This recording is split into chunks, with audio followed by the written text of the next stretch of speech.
Hi ಸ್ನೇಹಿತರೆ, welcome back to our channel. So good evening all my dear friends. ಇವತ್ತು ನಿಮ್ಮ ಮುಂದೆ ತಂದಿರತಕ್ಕಂಥ ತರಗತಿ ಯಾವುದಪ್ಪ ಅಂತಂದ್ರೆ ಸೋಷಿಯಲ್ ಸೈನ್ಸ್ ಬಹು ನಿರೀಕ್ಷಿತ ಪ್ರಶ್ನೆಗಳು. ಅಂದ್ರೆ ಎಲ್ಲ ಸ್ಪರ್ಧಾತ್ಮಕ ಪರೀಕ್ಷೆಗಳಿಗೆ ಅತ್ಯಂತ ಉಪಯುಕ್ತವಾದಂತಹ ಟಾಪಿಕ್ನೇ ನಿಮ್ಮ ಮುಂದೆ ತಂದಿದ್ದೀನಿ. ಅದು 8th ಸ್ಟ್ಯಾಂಡರ್ಡ್ ಸೋಷಿಯಲ್ ಸೈನ್ಸ್ ಬುಕ್ಕಲ್ಲಿ ಬಂದಿರತಕ್ಕಂಥ main important questions. 8th standard ಸ್ನೇಹಿತರೆ, ನೋಡಿ ಸ್ನೇಹಿತರೆ, ಇಲ್ಲಿ ಟೆಟ್ಟಿಗಾಗಿರ್ಬೋದು, ವಿಎಕ್ ಆಗಿರ್ಬೋದು ಅಥವಾ PDO ಇವು ಮೂರಕ್ಕೂ ನಾವು ಈ ಪ್ರೆಸೆಂಟ್ ಆನ್ಲೈನ್ ಅಪ್ಲಿಕೇಶನ್ ಸ್ಟಾರ್ಟ್ ಆಗಿದೆ. ಆನ್ಲೈನ್ ಅಪ್ಲಿಕೇಶನ್ ಕೂಡ ಹಾಕಿದ್ದೀರಿ. ಅದೇ ರೀತಿಯಾಗಿ ಮುಂದೆ ಬರ್ತಕ್ಕಂಥ ಎಲ್ಲ ಸ್ಪರ್ಧಾತ್ಮಕ ಪರೀಕ್ಷೆಗಳಿಗೆ ಅತ್ಯಂತ ಉಪಯುಕ್ತವಾದಂತಹ ಪ್ರಶ್ನೆಗಳು ಸ್ನೇಹಿತರೆ. ಓಕೆನಾ ಸ್ನೇಹಿತರೆ? ಓಕೆ, ಯಾರೆಲ್ಲ ನಮ್ಮ ಚಾನಲನ್ನು ಹೊಸದಾಗಿ ವೀಕ್ಷಣೆ ಮಾಡ್ತಿದ್ದೀರಲ್ಲ ಅವರು ಸಬ್ಸ್ಕ್ರೈಬ್ ಮಾಡಿ ಮತ್ತು ಇಷ್ಟ ಆದರೆ ಲೈಕ್ ಮಾಡಿ, ನಿಮ್ಮ ಸ್ನೇಹಿತರಿಗೂ ಕೂಡ ಶೇರ್ ಮಾಡಿ. ಯಾಕಪ್ಪ ಅಂದರೆ ನಾನು ಮಾಡುವಂಥ ಎಲ್ಲ ವಿಡಿಯೋಗಳು ನಿಮ್ಮನ್ನು ನೋಟಿಫಿಕೇಶನ್ ಮೂಲಕ ತಲುಪ್ತವೆ, ನೀವು ಈಸಿಯಾಗಿ ನೋಡ್ಬೋದು. ಅದೇ ರೀತಿಯಾಗಿ ಈ ನೋಟ್ಸು PDF ನೋಟ್ಸ್ ಕೂಡ ಉಚಿತವಾಗಿ ನಾನು ಗ್ರೂಪಿಗೆ ಶೇರ್ ಮಾಡ್ತಾ ಇರ್ತೀನಿ ಸ್ನೇಹಿತರೆ. ಅದಕ್ಕಾಗಿ ನೀವು ಕೆಳಗೆ ಕೊಟ್ಟಿರ್ತಕ್ಕಂಥ ಡಿಸ್ಕ್ರಿಪ್ಷನ್ ಬಾಕ್ಸಲ್ಲಿ KK national academy Telegram group join ಆಗುವ ಮೂಲಕ ನೀವೇನು ಮಾಡಿ ಅಂದರೆ ನಮ್ಮ ಚಾನಲನ್ನು ಸೇರಿಕೊಂಡು ಅಲ್ಲಿ ನೀವು ಪ್ರತಿಯೊಂದು ಅಪ್ಡೇಟ್ ಮಾಹಿತಿಯನ್ನು ನೀವು ತಿಳ್ಕೊಬೋದು. ಅದೇ ರೀತಿಯಾಗಿ ಮತ್ತೆ ಮುಂದೆ ಇನ್ನೂ ಅನೇಕ ರೀತಿಯ ನೋಟಿಫಿಕೇಶನ್ ಆಗ್ತಾ ಇದ್ದಾವೆ. ಈಗ ಎಲೆಕ್ಷನ್ ಇರೋದ್ರಿಂದ ಸ್ವಲ್ಪ ಪ್ರಾಬ್ಲಮ್ ಆಗಿದೆ. ಓಕೆನಾ ಸ್ನೇಹಿತರೆ? ಓಕೆ, ಸ್ಟಾರ್ಟ್ ಮಾಡೋಣ. ಟೈಮ್ ವೇಸ್ಟ್ ಮಾಡೋದು ಬೇಡ. ಓಕೆನಾ ಸ್ನೇಹಿತರೆ? ಓಕೆ, ಕ್ವಶನ್ ನಂಬರ್ 1 ಈ ರೀತಿ ಇದೆ ನೋಡಿ ಸ್ನೇಹಿತರೆ.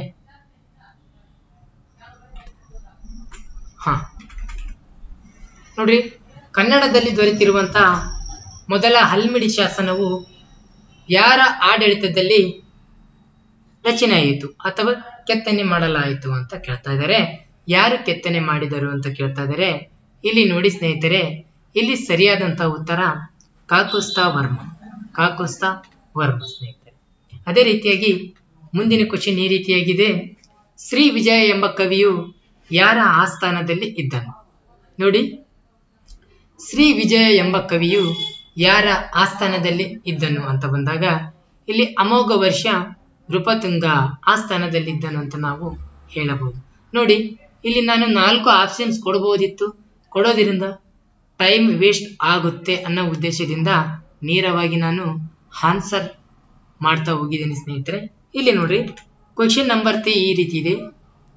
ಮ್ಯಾಚ್ ದ ಫಾಲೋವಿಂಗ್ ಅಂದ್ರೆ ಇಲ್ಲಿ ಹೊಂದಿಸಿ ಬರೆಯಿರಿ ಅಂತ ಕೇಳ್ತಾನೆ. ವಿಶಾಖ ದತ್ತ, ಅಶ್ವಘೋಷ, ಅದೇ ರೀತಿಯಾಗಿ ಕಲ್ಲಣ, ಕೌಟಿಲ್ಯ, ಇವು ಮೂರು ಕೂಡ ಏನಾಗಿದೆ, ವೇರಿಯೇಷನ್ ಆಗಿದೆ. ಅಂದ್ರೆ ಇಲ್ಲಿ ಮ್ಯಾಚ್ ಆಗಿಲ್ಲ. ಅದು ಮ್ಯಾಚ್ ಅಂದ್ರೆ ಇಲ್ಲಿ ಹೊಂದಿಸಿ ಬರಿಬೇಕು ನಾವು. ವಿಶಾಖ ದತ್ತನ ಏನ್ ಬರ್ದಿದ್ದಾನಂದ್ರೆ ಇವನು ಮುದ್ರ ರಾಕ್ಷಸ ಬರ್ದಾನೆ, 1ನೇದು. ಇದು ಸರಿಯಾದಂತ ಉತ್ತರ, ವಿಶಾಖ ದತ್ತನಿಗೆ ಸರಿಯಾದಂತ ಉತ್ತರ. ಅದೇ ರೀತಿ ಅಶ್ವಘೋಷ ಇದೆಲ್ಲ ಬುದ್ಧ ಚರಿತೆ, 2 ಬುದ್ಧ ಚರಿತೆ. ಅದೇ ರೀತಿ ಕಲ್ಲಣನ ರಾಜತರಂಗಿಣಿ, ಇದು ಕಾಶ್ಮೀರದ ಬಗ್ಗೆ ತಿಳಿಸುವ ಒಂದು ಮಹಾನ್ ಕೃತಿ ಅಂತಾನೆ ಹೇಳ್ಬೋದು. ಕೌಟಿಲ್ಯನ ಅರ್ಥಶಾಸ್ತ್ರ. ನೋಡಿ, ಈ ರೀತಿ ಮ್ಯಾಚ್ ದ ಫಾಲೋವಿಂಗ್ ಕೂಡ ನಮಗೆ ಕ್ವಶನ್ ಬರುತ್ತೆ, ರೈಸ್ ಆಗುತ್ತೆ. ಅದನ್ನು ಕೂಡ ನಾವು ನೋಡ್ಕೊಳ್ತಾ ಹೋಗ್ಬೇಕು ಸ್ನೇಹಿತರೆ. ನೆಕ್ಸ್ಟ್ ಕ್ವಶನ್ ನೋಡಿ, ಕ್ವಶನ್ ನಂಬರ್ 4 ಈ ರೀತಿ ಇದೆ. ಭಾರತದಲ್ಲಿನ ಪೂರ್ವ ಕರಾವಳಿಯನ್ನು ಏನೆಂದು ಕರೆಯಲಾಗುತ್ತದೆ? ನೋಡ್ರಿ, ಕ್ವಶನ್ ರೈಸ್ ಆಗಿದೆ. ನಮ್ಮ ಶಿಕ್ಷಕರ ಅರ್ಹತಾ ಪರೀಕ್ಷೆಯಲ್ಲಿ 2 ಬೇರೆ ಕ್ವಶನ್ ರೈಸ್ ಆಗಿದೆ. ನೋಡ್ರಿ, ಇಲ್ಲಿ ಭಾರತದಲ್ಲಿನ ಪೂರ್ವ ಕರಾವಳಿಯನ್ನು ಏನೆಂದು ಕರೆಯಲಾಗುತ್ತದೆ? ಇಲ್ಲಿ ಸರಿಯಾದಂತ ಉತ್ತರ ಕೋರಮಂಡಲ ತೀರ ಅಂತ ಕರಿತೀವಿ. ಅದೇ ರೀತಿಯಾಗಿ ಪಶ್ಚಿಮ ತೀರವನ್ನು ಕೊಂಕಣ ಮತ್ತು ಮಲಬಾರ್ ತೀರ. ನೋಡ್ರಿ, ಪೂರ್ವ ಅಂದ್ರೆ ಕೋರಮಂಡಲ, ಪಶ್ಚಿಮ ಕರಾವಳಿ ತೀರ ಅಂತಂದಾಗ ಕೊಂಕಣ ಮತ್ತು ಮಲಬಾರ್ ತೀರವನ್ನು ಭಾರತದಲ್ಲಿ ನಾವು ಕರಾವಳಿಯ ಪಶ್ಚಿಮ ತೀರವನ್ನು ಕರಿತೀವಿ ಸ್ನೇಹಿತರೆ. ಅದೇ ರೀತಿಯಾಗಿ ಕ್ವಶನ್ ನಂಬರ್ 5 ನೋಡಿ. ಪ್ರಾಚೀನ ಭಾರತದ ಹರಪ್ಪ ನಾಗರಿಕತೆಯನ್ನು ಹೀಗೆ ಕರೆಯುವುದು ವಿದ್ವಾಂಸರು ಸೂಕ್ತ ಎಂದು ಹೇಳಿದ್ದಾರೆ. ಹರಪ್ಪ ನಾಗರಿಕತೆಯನ್ನು ಹೀಗೆ ಕರೆಯುವುದು ಸೂಕ್ತ ಅಂತ ಕೆಲವು ವಿದ್ವಾಂಸರು ಹೇಳ್ತಾರೆ. ಅದು ಹೇಗೆ ಅಂತಂದಾಗ ಭಾರತದಲ್ಲಿ ಸಿಂಧೂ ಸರಸ್ವತಿ ನಾಗರಿಕತೆ, ಸಿಂಧೂ ಸರಸ್ವತಿ ನಾಗರಿಕತೆ, ಸರಸ್ವತಿ ನದಿಯ ದಡದ ಮೇಲೆ ಈ ನಾಗರಿಕತೆ ಹುಟ್ಟಿರೋದರಿಂದ ಸಿಂಧೂ ಸರಸ್ವತಿ ನಾಗರಿಕತೆ ಅಂತ ಕರೆಯುವುದು ಸೂಕ್ತ ಅಂತ ವಿದ್ವಾಂಸರು ಅಭಿಪ್ರಾಯ ಪಡ್ತಾರೆ. ನೆಕ್ಸ್ಟ್, ಕಾಲಿಬಂಗನ್ ಪ್ರಾಚೀನ ನಗರವನ್ನು ಪತ್ತೆ ಹಚ್ಚಲಾಯಿತು ಎಷ್ಟರಲ್ಲಿ? ಎಷ್ಟರಲ್ಲಿ ಪತ್ತೆ ಹಚ್ಚಲಾಯಿತು ಅಂತಂದಾಗ ಇಲ್ಲಿ ಎಷ್ಟರಲ್ಲಿ ಅಂತ ಆಪ್ಷನ್ ಬರಬೇಕು. ಇಲ್ಲಿ 1917ರಲ್ಲಿ ಕಾಲಿಬಂಗನ್ ಎಂಬ ಪ್ರಾಚೀನ ನಗರವನ್ನು ಪತ್ತೆ ಮಾಡಲಾಗುತ್ತದೆ. ಇದನ್ನು ನೆನಪಿರಲಿ.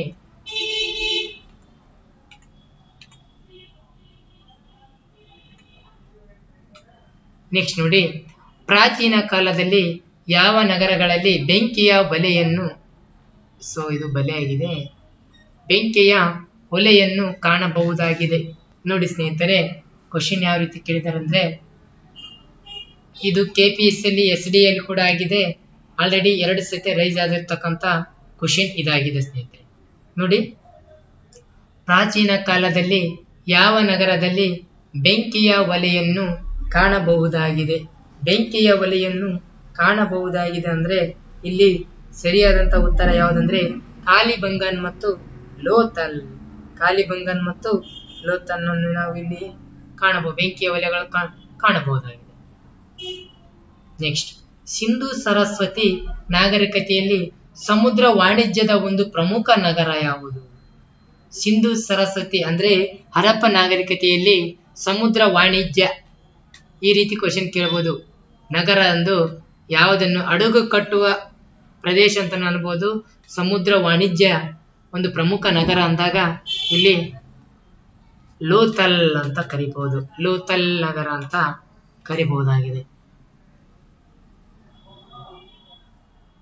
ನೋಡಿ 9, ಕ್ವಶನ್ ನಂಬರ್ 9, ಆರ್ಯರ ಆಗಮನ ಸಿದ್ಧಾಂತವನ್ನು ತೀವ್ರವಾಗಿ ಖಂಡಿಸಿರುವ ಮಹಾನ್ ವ್ಯಕ್ತಿ ಯಾರು? ಕ್ವಶನ್ ರೈಸ್ ಆಗಿಲ್ಲ. This is very important question. ನೋಡಿ ಸ್ನೇಹಿತರೆ, ಆರ್ಯರ ಆಗಮನವನ್ನು, ಆರ್ಯರಂದ್ರೆ ಬೇರೆಯವರೆಲ್ಲ ನಮ್ಮ ದೇಶದವರೇ ಆರ್ಯರು ಆಗಿರ್ತಾರೆ, ನೆನಪಿರ್ಲಿ. ಆರ್ಯರ ಆಗಮನ ಸಿದ್ಧಾಂತವನ್ನು ತೀವ್ರವಾಗಿ ಖಂಡಿಸಿರುವಂತವರು ಯಾರು ಅಂತಂದಾಗ ಡಾಕ್ಟರ್ ಬಾಬಾ ಸಾಹೇಬ್ ಅಂಬೇಡ್ಕರ್ ಅವರು ತೀವ್ರವಾಗಿ ಅದನ್ನ ಖಂಡಿಸ್ತಾರೆ, ವಿರೋಧಿಸ್ತಾರೆ. ನೆಕ್ಸ್ಟ್,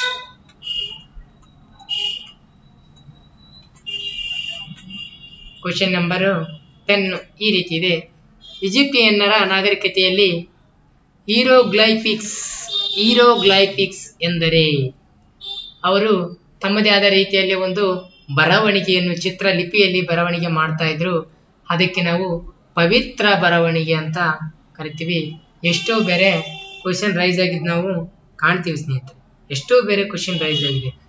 ಹೀರೋಗ್ಲೈಫಿಕ್ಸ್ ಅಂತ ಕೇಳ್ತಾ ಇದೀವಿ ನಾವು, ಪವಿತ್ರ ಬರವಣಿಗೆ ಅಂತ ನಾವು ಹೇಳ್ಬೋದು. ಅದು ಇನ್ನೊಂದು ಬರುತ್ತೆ, ಯುನಿಫಾರ್ಮ್ ಅಂತ ಬರುತ್ತೆ, ಅದು ಕೂಡ ಒಂದು ಬರವಣಿಗೆ ಅಂತಾನೆ ಹೇಳಬಹುದು. ಓಕೆನಾ. ನೆಕ್ಸ್ಟ್, ಮೆಸೊಪೊಟೇಮಿಯಾದ ಉತ್ತರದ ಭಾಗವನ್ನು ಏನೆಂದು ಕರೆಯುತ್ತಿದ್ದರು? ನೋಡ್ರಿ, ಮೆಸೊಪೊಟೇಮಿಯಾ ಉತ್ತರದ ಭಾಗವನ್ನು ಏನೆಂದು ಕರೆಯುತ್ತಿದ್ದರು ಅಂದಾಗ ಇಲ್ಲಿ ಅಸಾರಿಯಾ ಅಂತ ಕರೀತಾ ಇದ್ರು. ಏನ್ರೆ ಅಸಾರಿಯಾ. ನೆಕ್ಸ್ಟ್, ಕ್ವಶನ್ ನಂಬರ್ 12, ಈಜಿಪ್ಟಿಯನ್ನರ ಆರಾಧನಾ ಸ್ಥಳಗಳಿಗೆ ಏನೆಂದು ಕರೆಯುತ್ತಿದ್ದರು? ಅವರು ಈಜಿಪ್ಟಿಯನ್ನರು ಆರಾಧನೆ ಮಾಡಲು ಅಥವಾ ಪೂಜೆ ಪುರಸ್ಕಾರ ಮಾಡಲು ತಮ್ಮದಾದ ಒಂದು ಸ್ಥಳಗಳ ಮೂಲಕ ಒಂದು ದೇವಸ್ಥಾನ ಕಟ್ತಿದ್ರು. ಅದಕ್ಕೆ ಏನಂತ ಕರಿತಿದ್ರು? ಜಿಗ್ಗುರಾಟ್ ಅಂತ ಕರಿತಾರೆ, ಜಿಗ್ಗುರಾಟ್. ಈ ದೇವಸ್ಥಾನಗಳಿಗೆ, ಆರಾಧನಾ ಸ್ಥಳಗಳಿಗೆ ಜಿಗ್ಗುರಾಟ್ ಅಂತೇಳಿ ಕರೀತಾ ಇದ್ರು. ನೆಕ್ಸ್ಟ್, ಕ್ವಶನ್ ನಂಬರ್ 13 ನೋಡಿ, ಈ ರೀತಿ ಇದೆ. ಚೀನಾದ ನಾಗರಿಕತೆಗೆ ಕಾರಣವಾದ ಚೀನಾದ ದುಗುಡವೆಂದು ಕರೆಯಲ್ಪಡುವ ನದಿ ಯಾವುದು? ನೋಡ್ರಿ, ಕ್ವಶನ್ ರೈಸ್ ಆಗಿಲ್ಲ, ಆಗ್ಬಹುದು, ನೆನಪಿರ್ಲಿ. ಚೀನಾದ ನಾಗರಿಕತೆಗೆ ಕಾರಣವಾದ ಚೀನಾದ ದುಗುಡವೆಂದು, ದುಗುಡ ಮೀನ್ಸ್ ಇಲ್ಲಿ ದುಃಖದ ನದಿ ಎಂದು ಕರೆಯಲ್ಪಡುವ ನದಿ ಯಾವುದು ಅಂತ ಬಂದಾಗ ಇಲ್ಲಿ ನಾವು ಹವಂಗೋ ನದಿ ಅಂತ ಹೇಳಬಹುದು. ಯಾವುದು? ಹವಂಗೋ ನದಿ ಅಂತ ನಾವಿಲ್ಲಿ ಕರಿಬಹುದಾಗಿದೆ ಸ್ನೇಹಿತರೆ. ನೆಕ್ಸ್ಟ್ ನೋಡಿ ಸ್ನೇಹಿತರೆ, ಮತ್ತೊಮ್ಮೆ ಇಲ್ಲಿ ನಮ್ಮ ಚಾನೆಲ್ ಅನ್ನು ಯಾರೆಲ್ಲ ಹೊಸದಾಗಿ ವೀಕ್ಷಣೆ ಮಾಡ್ತಾ ಇದ್ದೀರಲ್ಲ ಅವರು ಸಬ್ಸ್ಕ್ರೈಬ್ ಮಾಡೋದು ಮರಿಬೇಡಿ. ಅದೇ ರೀತಿಯಾಗಿ ಇಷ್ಟ ಆದರೆ ಲೈಕ್ ಮಾಡಿ, ಓಕೆನಾ? ನಾವು ಮಾಡೋದಕ್ಕೆ ನೀವು ಸಬ್ಸ್ಕ್ರೈಬ್ ಮಾಡಿ ಲೈಕ್ ಮಾಡೋದು ಒಂದು ಸಪೋರ್ಟ್ ಆಗುತ್ತೆ. ಹಾಗಾಗಿ ಮುಂದಿನ ವಿಡಿಯೋ ಮಾಡೋಕ್ಕೂ ಕೂಡ ನಮಗೆ ಅನುಕೂಲ ಆಗುತ್ತೆ ಸ್ನೇಹಿತರೆ, ಓಕೆನಾ?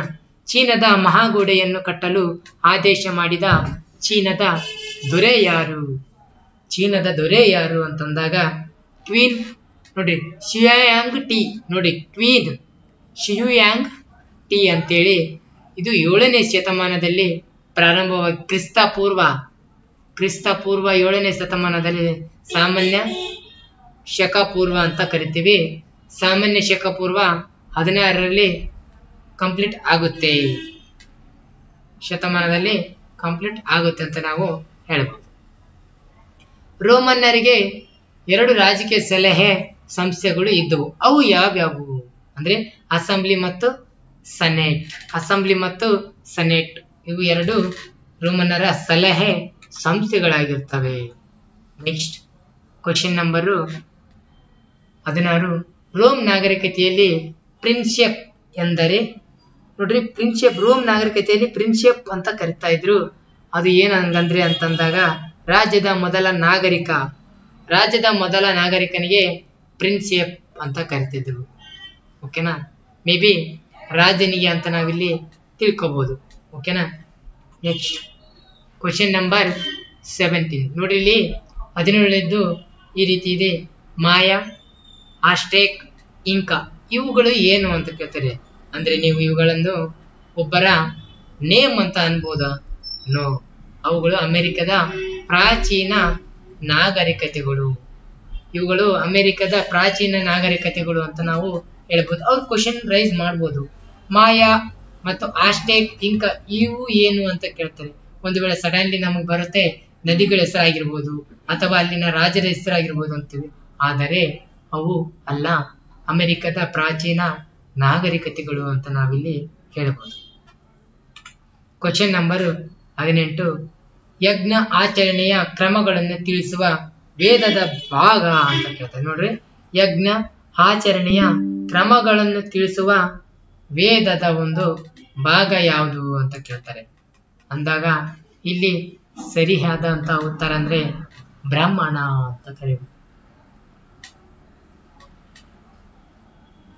ಬ್ರಾಹ್ಮಣ ಅಂತ ಕರಿಬಹುದಾಗಿದೆ ಸ್ನೇಹಿತರೆ. ಕ್ವಶನ್ ನಂಬರ್ ನೋಡ್ರಿ 19 ಆಗ್ಬೇಕಾದ. ಓಕೆ, ಪ್ರಾಚೀನ ರೋಮಿನ ಕುಸ್ತಿಪಟುಗಳನ್ನು ನೋಡ್ರಿ, ಕುಸ್ತಿಪಟುಗಳು ಇರ್ತಾ ಇದ್ರು. ಕುಸ್ತಿಪಟುಗಳನ್ನು ಏನೊಂದು ಕರೆಯುತ್ತಿದ್ರು? ಕುಸ್ತಿಪಟುಗಳನ್ನು ಏನೊಂದು ಕರೆಯುತ್ತಿದ್ರು ಅಂದ್ರೆ ಗ್ಲಾಡಿಯೇಟರ್ ಅಂತ ಕರೀತಾ ಇದ್ರು. ಗ್ಲಾಡಿಯೇಟರ್ ಎಂದು ಯಾರಿಗೆ ಕರೆಯುತ್ತಿದ್ದರು ಅಂತ ಕ್ವಶನ್ ರೈಸ್ ಆಗುತ್ತೆ. ಅಲ್ಲಿ ನಾವು ಹೇಳ್ತೀವಿ ಕುಸ್ತಿ ಪಟುಗಳನ್ನು ಗ್ಲಾಡಿಯೇಟರ್ ಅಂತ ಕರೀತಾ ಇದ್ರು. ನೋಡಿ ಸ್ನೇಹಿತರೆ, ಇವತ್ತು ನಿಮ್ಮ ಮುಂದೆ ಇಷ್ಟು ಕ್ವಶನ್ಗಳು ನಾನು ತಂದಿದ್ದೀನಿ. ಅದೇ ರೀತಿಯಾಗಿ ಮುಂದೆ ಐಸಿನ ತರ್ತಾ ಇದ್ದೀನಿ. ಅದೇ ರೀತಿಯಾಗಿ ಇಂಗ್ಲಿಷ್ ಕೂಡ ತಂದಿಲ್ಲ, ನಿಮ್ಮ ಮುಂದೆ ಇಂಗ್ಲಿಷ್ ಕೂಡ ತರ್ತಾ ಹೋಗ್ತಾ ಇದ್ದೀನಿ ಸ್ನೇಹಿತರೆ. ಅದೇ ರೀತಿಯಾಗಿ ನೀವು ಸಬ್ಸ್ಕ್ರೈಬ್ ಮಾಡೋದು ಮರಿಬೇಡಿ. ಅದೇ ರೀತಿಯಾಗಿ ನಿಮಗೆ ಇಷ್ಟ ಆದರೆ ಲೈಕ್ ಮಾಡೋದು ಕೂಡ ಮರಿಬೇಡಿ ಸ್ನೇಹಿತರೆ. ನೀವು ಏನಾದರೂ ಡೌಟ್ ಇದ್ರೆ ಈ ನಂಬರ್ಗೆ ಮೆಸೇಜ್ ಮಾಡಿ.